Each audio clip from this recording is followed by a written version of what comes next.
गोंदवलेकर महाराज प्रवचने नाम व प्रारब्ध भोग. नामाचा संबंध प्रारब्धाशी कसा आहे हे पुष्कळ लोक विचारतात. हा प्रश्न एका दृष्टीने फार महत्त्वाचा आहे. बहुतेक लोक प्रारब्ध टळावे म्हणून नाम घेतात.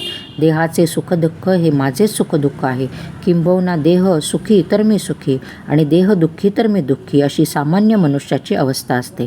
बरे, प्रारब्धाचे भोग हे आजपर्यंत कोणालाही चुकले नाहीत, तर मग कसे करावे.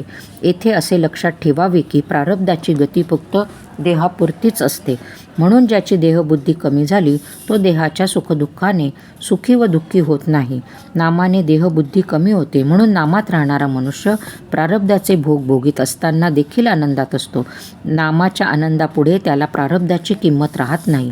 नामाचे सामर्थ्य फार विलक्षण आहे. पूर्वी घडलेले अपराध नाम नाहीसे करते. वाया गेलेल्या माणसांना नाम तारते. नाम हा सर्व प्रार्थनांचा, सेवेचा, पूजेचा राजा आहे. आनंदमय अशा भगवंताचे सानिध्य नामाने लाभते आणि त्याची कृपा व्हायला वेळ लागत नाही. किंबहुना ज्याच्यावर भगवंताची कृपा होते त्याच्याच मुखात नाम येते. सर्व काळी, सर्व ठिकाणी, सर्व अवस्थांमध्ये कोणालाही करता येण्यासारखे नाम हेच एक साधन आहे. नामाला उपाधी अत्यंत कमी असल्याने निरुपाधिक भगवंताशी नाते जोडायला नामासारखे साधन नाही. खरोखर किती प्रकारांनी तुम्हाला मी सांगू. अखंड नामात राहणे यालाच मोक्ष म्हणतात. अखंड नामात जगणे याला पराभक्ती म्हणतात. जो नामात अखंड गुंतला त्यालाच संत म्हणतात. नामात प्रेम येणे ही संतांची खरी खूणच आहे. तेव्हा माझे एवढे ऐका, नामाला कदापिही विसरू नका. प्रारब्धाच्या भोगांना न कंटाळता भगवंतांनी ज्या स्थितीत आपल्याला ठेवले असेल त्यामध्ये समाधान माना, पण केव्हाही त्याच्या नामाला विसरू नका.